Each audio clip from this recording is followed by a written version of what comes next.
everybody, so with the release of The Nun 2, we now have 9 installments in the Conjuring universe, which is surreal to think about. As a longtime fan of horror, I have always had a fun time whenever there's a new Conjuring film. Sure, sometimes they aren't the greatest thing around as far as horror films go, but when they do hit, I think they're some of the most exciting films in this modern horror era.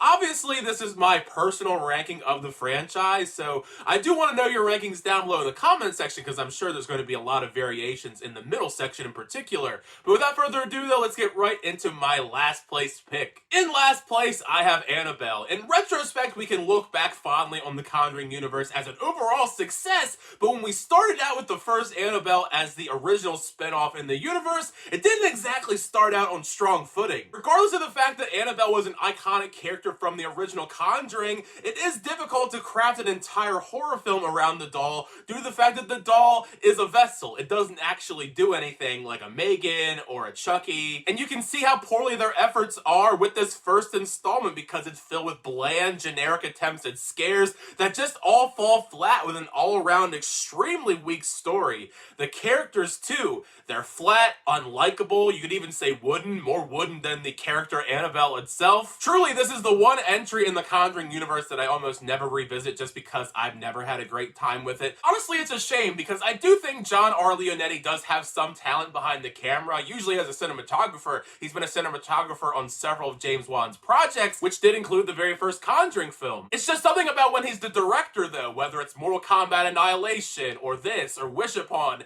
it just never fires on all cylinders. In 8th place, I have The Nun. Now this one hurt me because as someone who loved the character and how they were introduced in The Conjuring 2, I could not wait to see this character of Valak have their own entire film dedicated to them and getting to see more of their origin in this prequel, and they completely dropped the ball. All around, the sequel was very underwhelming. Similar to Annabelle, it lacks effectiveness in developing scares and relies heavily on obvious jump scares. There certainly are attempts to create an eerie atmosphere, so that is what I give it some credit for, but it does almost nothing with its setting and characters with this aimless storytelling and a severe lack of Valak for her being the star of this movie. She's hardly even in it. That isn't to say that Bonnie Aarons isn't fantastic whenever she is on screen, but she's not on screen enough. I think the best part about this film whenever I rewatch it is the climax, just because it is so hilarious and ridiculous. Sister Irene defeats Valak by spitting the blood of Christ into her face. Even despite that, however, I do find this entry to be quite disappointing. In 7th place, I have The Curse of La Llorona. Now, this is a weird entry in the universe for a lot of different reasons. One of the biggest ones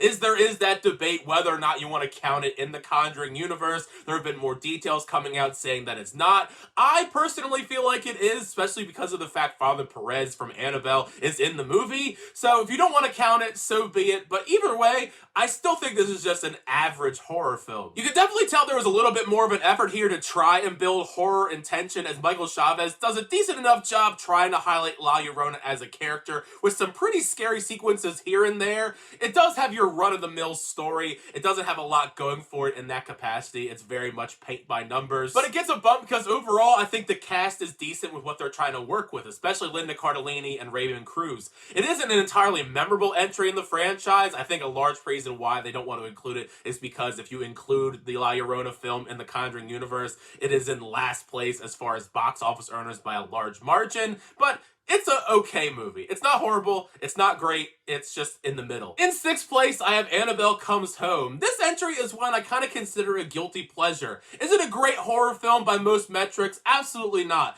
But when you think of it as a theme park attraction where the center of the theme park attraction is the Warren household, I think you could have a lot of fun with that idea. And with that setup, the idea of unleashing a room of horrors on Judy and a few teens, it sets up some pretty good creepy scares inside of the house with a multitude of horror characters that they very obviously want to spin off into a bunch of other movies, which we still have not seen yet, like The Ferryman or The Bride. Maybe it's for the best we don't get movies with those characters, but still, all of those characters inside of this movie are pretty entertaining. It's just the character of Annabelle herself in this movie, not exactly the star of the show. Also, in my opinion, the casting of McKenna Grace as Judy Warren brings so much more to the character, because Judy Warren has been around since the very beginning, but we haven't really had a whole lot of time spent with the character until this film, since she's now the lead. It is kind of weird how they went back to the original actress for the third Conjuring film and not McKenna Grace, but who knows why that was the decision they made. Either way, this is not a fantastic film by any means, but I think you can have a lot of fun with it in the right setting. In fifth place, I have The Conjuring, The Devil Made Me Do It. While this is a step down from the first two The Conjuring films, I think overall this is a decent installment following the Warrens on yet another investigation. In the third one, it does feel a little bit different. I appreciate going outside the box a bit, being a little bit more of an investigative thriller direction as opposed to a straight up horror film, but it still manages to be able to build suspense while unraveling this case with Ed and Lorraine, while we also get some pretty good tense scares. There certainly are moments in this entry where things go a little bit off the rails for my liking, especially in that third act. This third act, I think, just is a little bit overly bloated, but I appreciate how this entry tried its best to do something different with the formula, and it's nowhere near as good as the first two Conjuring films directed by James Wan, but it's decent enough. In fourth place, I have The Nun 2. This was actually quite a big improvement over the first film. It pretty much gave me what I wanted from the first Nun in the first place. In general, I just feel like it did a better job crafting and executing creepy, tense atmosphere with some genuinely pulse-pounding horror moments with Valak, and it does keep you on edge each time, and there is a lot more Valak in this movie, which is, I think, a big improvement when you want to go to this movie to see the character, unlike in the first film. I even found the story to be a little bit of an improvement. Sure, it isn't fantastic or anything, but it does a better job fleshing out all these characters with a somewhat engaging narrative. It's the perfect kind of movie that you want to go to around this time of year to have a fun time, and hopefully we'll get to see more of this character in the future. We'll see. In third place, I have Annabelle Creation. Given the fact the first Annabelle film by most metrics was pretty terrible, it's kind of astounding that a prequel to that prequel ended up being a fantastic horror film. Annabelle Creation just does a much better job all around, largely I feel due to David F. Sandberg's direction and how he allows the creepiness to linger, going through a less conventional route to craft terrifying sequences in this fun, isolated setting, while having us wrapped up in this unraveling mystery that I found to be pretty engaging. The cast in this I also found to be excellent, and it actually reinvigorated my interest in Annabelle as a character after how abysmal that first Annabelle entry was. And it really makes me miss David F. Sandberg doing horror, because for so many years now we've seen him wrapped up in the Shazam films, which I have to assume he's finally done with, so hopefully we get to see more David F. Sandberg horror in the near future, because I think that is where he excels at the most. In second place, I have The Conjuring 2. For me, this is one of the quintessential horror sequels from the modern era,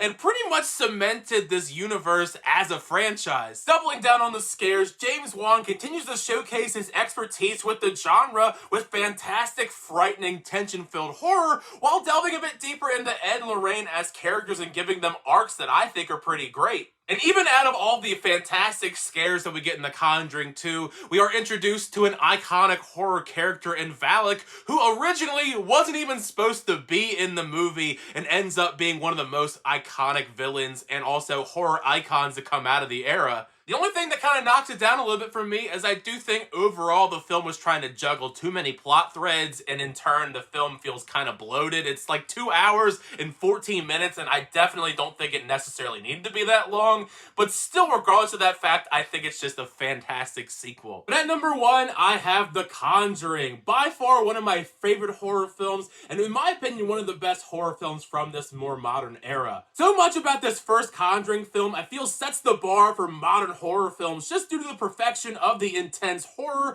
its creepy location, and the well-rounded cast of characters. Patrick Wilson and Vera Farmiga really sell us on these characters of Ed and Lorraine Warren. Of course, they are basing their performances on real people, but they bring these characters to life so perfectly and carry this film with their charm and chemistry and easily draw you into their investigation, only for James Wan to just pretty much just try and scare the crap out of you for the entire film's runtime. It's James Wan doing what James Wan does best, and that is building up these beautiful, intense scares that are so effective that even though I've rewatched this film so many times, they still get under my skin. I've been a massive fan of this film ever since it debuted back in 2013. You can't see it because it's hidden behind the Turbo Man doll, but behind Turbo Man there's a picture signed by Patrick Wilson that's an image from the first Conjuring film. That's how much I adore this film in particular. And there you have it. That is my ranking of all the films so far horror in the Conjuring universe. It's always a great time talking about some horror on the channel with you guys,